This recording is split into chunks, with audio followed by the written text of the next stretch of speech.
간식을 준비하느라 손이 바쁩니다. 그런데 이때 한 녀석이 이성을 잃고 간식에 달려듭니다. 되게 잘 올라와요. 다른 아이들 못 올라오는데. 맨날 발로 밟고. 녀석을 내려놓지만 서로 올라오겠다며 민원 폭주. 말 그대로 난장판. 집사의 혼을 쏙 빼놓습니다. 난리입니다, 난리. 고양이가 많네요. 네, 현재 9마리 고양이와 함께 살고 있습니다. 일집사 9냥이라니 대단하십니다. 이 집의 첫째 냥냥이부터 실질적인 대장 방울이와 신임냥이 사랑이가 낳은 발랄한 아기 고양이 4마리 포함 총 9마리 고양이가 함께 살고 있다는데요. 말 그대로 이 댁은 냥이들의 지상낙원 고양이 놀이터. 벽지는 찌질하고 존재하는 것이요. 봉지 역시 냥이들의 놀잇감일 뿐. 고양이를 빼놓고는 어떻게 설명이 안 되는 것 같아요. 제가 장가도 안 가고 맨날 고양이하고 그래 살아가지고 어떡하려고 맨날 그러시죠. 집사가 된 지 4년. 푹신한 침대보단 딱딱한 방바닥이 더 익숙하다는 집사님.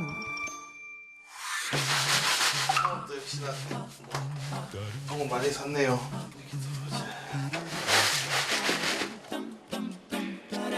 냥이들의 수발을 드는 것을 자신의 숙명으로 받아들인 듯한 모습인데요. 그런데 뜻밖의 충격적인 고백을 듣게 됐습니다. 전 또 혼자 조용하게 사는 거 좋아해가지고 집에 동물 있으면 좀 분답고 이런 게 있어가지고 안 키우고 싶었는데 어쩔 수 없이 입양을 하게 됐습니다. 어쩔 수 없이 입양을 하게 됐다뇨? 네가 그랬어? 냥냥이? 그럼 4년 전 첫 번째로 입양한 냥냥이는 어떻게 입양하게 된 건가요? 이제 몰래 키우고 있다가 원룸 주인한테 이제 걸려가지고 고양이를 이제 다른 데로 보내든지 나가든지 이제 선택해야 되는 상황이 돼가지고 고양이 한번 키워볼래 해가지고 그렇게 이제 시작됐습니다. 그런데 냥냥이를 만난 후 집사의 삶은 자신도 예상치 못했던 방향으로 흐르기 시작했다고 합니다. 다른 고양이들이 눈에 들어오더라고요. 고양이를 안 키울 때는 저는 길냥이에 대해서 아예 몰랐거든요. 방울이는 이제 큰 사고를 겪었는데도 아주 활발하게 아주 잘 지내고 있고요. 초롱이가 이제 한 달 만에 엄마를 잃고 저희 집에 와가지고 제가 분유하고 좀 먹였었거든요. 아직은 14층 계단에 고양이가 한 마리 있다. 한 3일, 4일 기다리는데도 아무도 찾으러 오신 분이 없어가지고 그렇게 4년간 길냥이 5마리의 집사가 되었다는데요.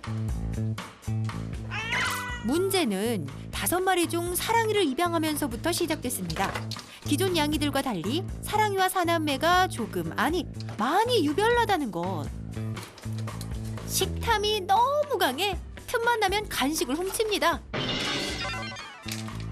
때문에 온 집안이 초토화. 회오리가 한 바퀴 쓸고 간다고 해도 과언이 아닌데요. 어찌나 쏙쏙 빼서 잘 먹는지 사남매도 냄새를 맡고 엄마 곁에 기웃거립니다. 엄마가 더 배고프다옹. 배가 부른지 그제야 집사 눈치를 보는 사랑이. 야, 이놈들 이거 어떻게 이거 먹으면 안 돼. 사랑아, 누가 그랬어 이거? 사랑이 네가 그랬어? 그러면 안 돼. 도대체 사랑이는 왜 이렇게 식탐이 강한 건가요? 처음에는 몰랐는데 집에 있다 보니까 점점 배가 불러오더라고요. 임신을 했던 거예요. 작년 9월 홀딱 젖은 생쥐 같은 모습의 사랑이를 구조한 집사. 얼마 후 그 작은 몸으로 4마리를 낳았는데요. 젖을 뗄 시기인데도 아직도 젖을 물리고 있는 사랑이를 보면서 집사는 마음이 아렸다고 합니다. 너무 어린 나이에 임신과 출산하다 보니까 저도 사랑이가 너무 안쓰러운 게 아직 1살 안 됐거든요. 젖을 많이 주니까 애가 살이 안 쪄. 그때 제가 간식을 과도하게 좀 많이 줬거든요. 자꾸 마르고 이제 애들 이제 젖은 줘야 되고 그래가지고 닭가슴살이나 그다음에 우루나 이런 거를 엄청 많이 줬었어요. 그 이후부터 이제 식탐이 생긴 것 같아요. 또 사랑이가. 넘쳤던 사랑이 모자란 것만 못했던 걸까? 사랑이와 새끼들이 단순한 식탐을 넘어 사람 음식도 탐내기 시작한 것. 집사가 식사할 때는 항상 전쟁을 치르는 것처럼 바쁩니다. 자꾸 탐내고 달려들 때마다 집사가 살짝 미뤄도 보지만 녀석들은 전혀 물러설 생각이 없어 보입니다. 내려가. 집사는 4개월째 마음 편히 식사를 할 수 없는 상황. 그만. 내려가. 하지마. 에이, 집사야 맛있는 건 같이 먹는 거다옹. 다 먹어라 다 먹어. 조용한 양양이는 어이없음. 점잖은 방울이는 기가 막힘. 못되게 하면은 또 그렇게 할 수 있겠지만 이게 또 애들이라 가지고 막 그때뿐이 뭐라 해도 그때뿐이 계속 달려. 계속 다 먹을 때까지 끝이 없어요. 끝이. 맛있냐? 아! 여기 꽉 송곳니에 꽉 물렸습니다. 역시 닭은 날개다옹. 사이좋게 나눠 먹는 듯 하더니 태영이가 훔친 치킨을 다시 구름이가 훔칩니다.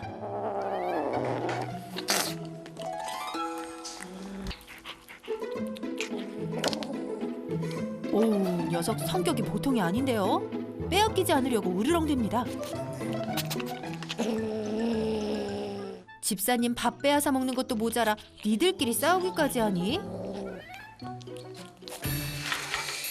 결국 집사가 일어서서 밥을 먹는데요.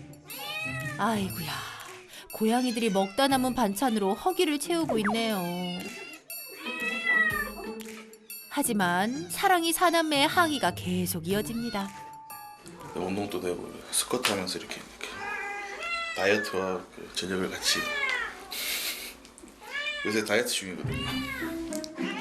계란말이 더 내놓으라옹.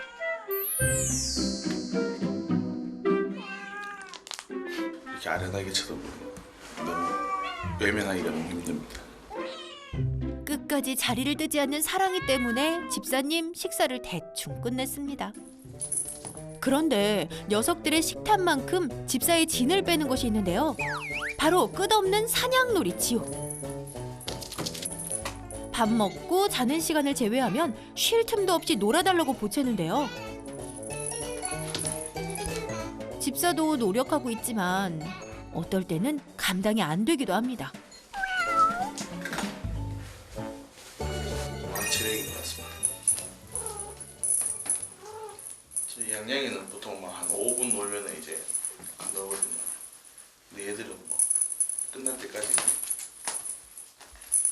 이거 시간 놀다가 한 잠깐 자고 일어나서 또 놀고. 한참을 놀아준 것 같은데 아직도 쌩쌩한 녀석들. 밤에도 2시간에 한 번씩 자다 말고 놀아달라 한다네요. 아이고, 정말 힘드시겠어요.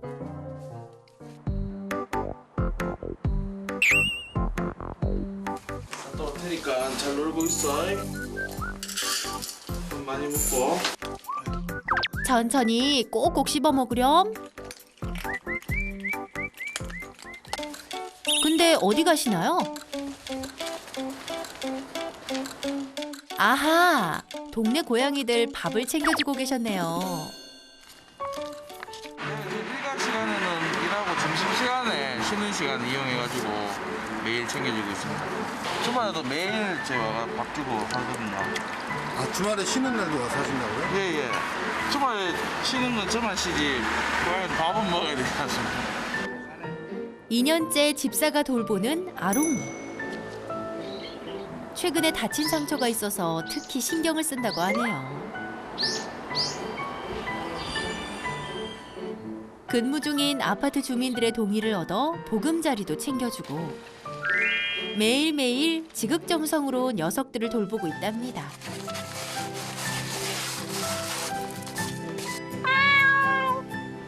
저런 청년들만 이 세상에 다 있다면 이 정말 얼마나 좋은 그 세상이 되지 않을까 할 정도로 예, 잘합니다. 외출 후 귀가하는 집사. 사장님, 애기들 잘 있었어? 저 캣타워 안에 또 변실내를 했네요. 네? 캣타워 안에다가 또 고양이가 또 똥을 싸놨습니다. 화장실이 이렇게 많은데도 요렇게 요 안에 보면 치우기도 힘든데다가 제가 사놓은 거. 이때 집사에게 보란 듯이 사랑이가 실례를 하는데요. 아우 최선을 다해 잘 덮고 있다옹. 사장님 여기 쉬하면 안 돼. 어? 잘 봐. 여기 쉬하는 데 아니야. 화장실 가서 해야지. 화장실. 일로 와봐. 사장님 화장실 여기 가서 해야지. 쉬해야지. 쉬.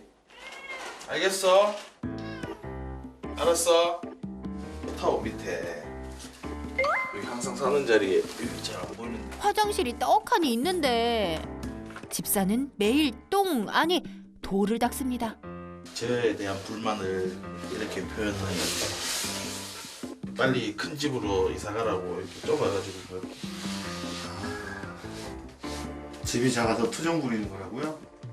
그렇게라도 생각해야 제가 또 마음이 위안이 될 것 같아가지고. 아침부터 고생한 집사도 오늘은 도시락 대신 한 끼 제대로 챙기려 하는데요. 과연 편안하게 먹을 수 있을까요?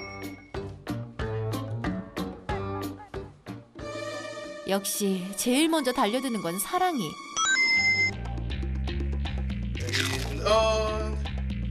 안돼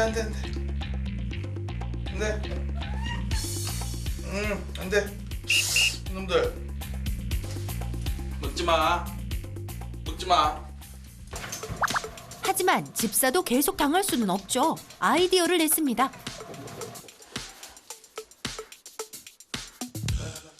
처음 본 모기장에 살짝 당황한 걸까요? 올라가. 오호, 지금까진 효과가 좋은데요. 그런데 태양이가 어느 순간 틈으로 들어오고 말았습니다. 아하, 되려 모기장으로 장난을 치는데요. 우당탕탕 난립니다. 어허. 이건 밥을 먹는 게 아닌데. 너무 즐겁습니다. 아주 재밌는 놀이가 됐습니다. 좋은 방법이라고 생각했는데 결국 편하게 밥 먹기는 글렀네요. 편안하게 이제 애들은 밖에 있고 못 들어오니까 이제 오롯이 이제 식사에만 집중할 수 있겠다 생각했는데 이거는 뭐 그냥 먹는 것보다 더 못한 것 같아요. 이게 자꾸 넘어지고 이래가지고. 모기장처럼 무너진 마음. 집사는 이 총체적 난국에서 벗어날 수 있을까요? 집사를 돕기 위해 먼 영천까지 히어로 야옹신이 출동했습니다. 네, 안녕하세요. 네, 안녕하십니까. 고요롭게 나가는 식수유사입니다. 안녕하세요. 네, 반갑습니다. 선생님 잘 부탁드립니다. 사랑이가 엄청나게 식탐이 많다고. 네. 보통 고양이들이 이제 평상시 밥 먹는 양이랑 네. 임신하고 나서 출산 후에 이제 임신했을 때부터 출산 후에 먹는 양은 차이가 있어요. 그래서 보통 한 1.5배수 정도를 급식을 하는 게 추천돼요. 왜냐면은 이제 새끼들을 보통 3마리에서 많게는 5마리까지 낳기 때문에 보통 영양소가 되게 많이 필요하거든요. 사료나 간식이 아닌 사람 음식에도 식탐을 보이며 먹기 위해 싸웠던 녀석들. 사랑이네가 유독 식탐이 강했는데요. 특히 엄마인 사랑이까지 먹을 것 앞에서는 한치의 양보가 없었습니다. 이유가 뭘까요? 그러니까 경쟁이 새끼 고양이라고 하더라도 엄마도 먹고는 살아야 되기 때문에 당연히 경쟁이 생길 수밖에 없습니다. 우선 너무 지금 자원이 한정된 공간에서만 너무 집중적으로 나오다 보니까 얘네들이 사냥하듯이 먹거리 찾아서 돌아다니는 경향이 되게 많이 보이고요. 그게 가장 큰 식탐의 원인 같긴 해요. 그러니까 밥그릇을 이렇게 일렬로 놓는 게 이뻐 보이긴 한데 추천되지 않죠. 네. 한 번에 이렇게 딱 같이 주거든요. 그리고 쫙 하나씩. 그러면 경쟁이 돼요. 먹는 거에 대한 경쟁. 형제 있으세요? 누나 있습니다. 누나 있으세요? 어렸을 때 전 소세지 개인적으로 되게 좋아하는 분홍 소세지를 좋아하는데 분홍 소세지 5개 있으면 하나씩 먹다가 하나 남으면 눈치 보잖아요. 그런 거랑 비슷한 거예요. 내가 좋아하는 반찬이 있고 먹는 게 있는데 그게 한정적일 때는 경쟁이 붙을 수밖에 없어요. 급식을 그러면 자율급식하세요? 네, 저는 자율급식 하면은 애들이 항상 이제 밥을 먹으면 항상 배고프면 밥을 먹고 항상 배부른 상태거니 생각하고 있었거든요. 근데 이제 그러기에는 너무 무료하죠. 고양이가 단순하게 먹고 자려고 태어난 건 아니거든요. 고양이들이 가지고 있는 본능 중에 하나가 이제 사냥 본능인데 사냥 본능도 어떻게 보면 가장 큰 우선순위에 있는 것 중에 하나예요. 묘생에서는. 그래서 사냥 본능 스트레스를 어떻게 풀어주느냐가 되게 핵심이고 최대한 이 공간을 사냥터처럼 아니면 사냥 놀이를 할 수 있게끔 환경을 만들어주는 게 되게 중요하죠. 짜잔! 야옹신과 함께하는 도시락 먹방.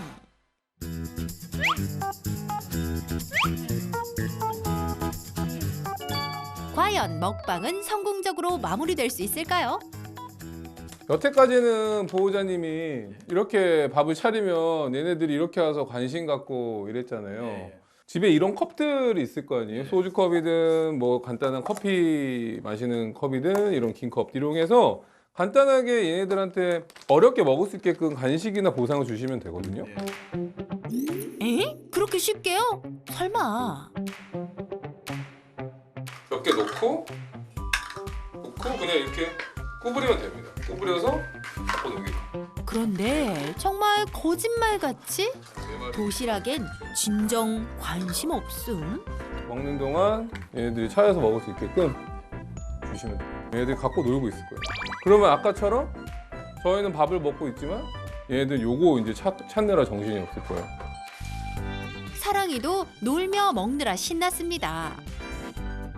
와, 그럼 여태 너희들 집사의 반찬을 사냥하는 게 재미있었던 거니? 머리 똑똑하네요. 얘네들 지금 완전 이렇게 먹어야 돼요. 보호자님이 급식을 이런 식으로 하셔야 돼요. 식탐을 사냥 본능으로 해결하라. 야옹신과 함께한 먹방은 대성공이네요. 집사님도 한결 편한 모습이죠. 보호자님이 밥 먹는 시간이 고양이들도 밥 먹는 시간이다. 대신 어렵고 즐겁게 먹을 필요가 있다. 고양이한테 어렵게 밥을 주는 게 절대로 고양이가 스트레스 받는 상황은 아니다라는 거를 알고 계셔요. 얼마 만에 이렇게 고양이 밥을 먹는지 모르겠습니다. 잘 있잖아요. 그래서. 네. 양이들도 적응 완료. 사장님 여기 쉬하면 안 돼. 어? 잘 봐. 여기 쉬하는 데 아니야. 집사의 큰 고민이었던 대소변 실수. 그런데 알고 보니 사랑이가 실수할 수밖에 없었던 원인이 따로 있다는 점. 말 안 해도 알 수 있습니다. 네. 바로 이제 화장실 문제예요. 보통 고양이들이 화장실이 몇 개가 필요하냐면 한 마리면은 최소한 2개. 그러니까 N+1이에요. 고양이 마리수보다 하나 더 있어야 돼요. 그러면 9마리 있잖아요. 화장실 몇 개? 10개, 10개 있어야죠. 네. 지금 몇 개? 5개.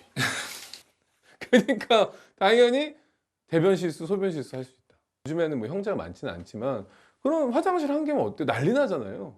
내가 먼저 쓸게. 너 왜 이렇게 안 나와? 나도 급해. 막 밖에서 그러다가 싸버려. 사람이야 참기라도 하지. 근데 고양이들은 참다 못 참는 거죠. 그러니까 화장실 붐비고 화장실 관리도 잘 힘들고 그러다 보면은 이 화장실 마음에 안 들 수도 있고 다른 화장실 쓰기 싫으면 그냥 대변 실수, 소변 실수를 해버리는 거. 그 다음에 화장실의 모양은 최대한 오픈형을 써서 고양이가 볼일을 보는 자기가 취약한 순간이잖아요. 취약한 순간에 주위 환경을 살필 수 있게 한다. 그리고 화장실의 위치는 시끄럽지 않고 약간의 빛이 들어오는 공간에 배치를 한다. 그리고 밥 먹는 것이나 물 먹는 공간은 화장실하고 최대한 떨어뜨려 놓는다. 이렇게 생각하시면 이게 화장실의 정석이라고 보시면 됩니다.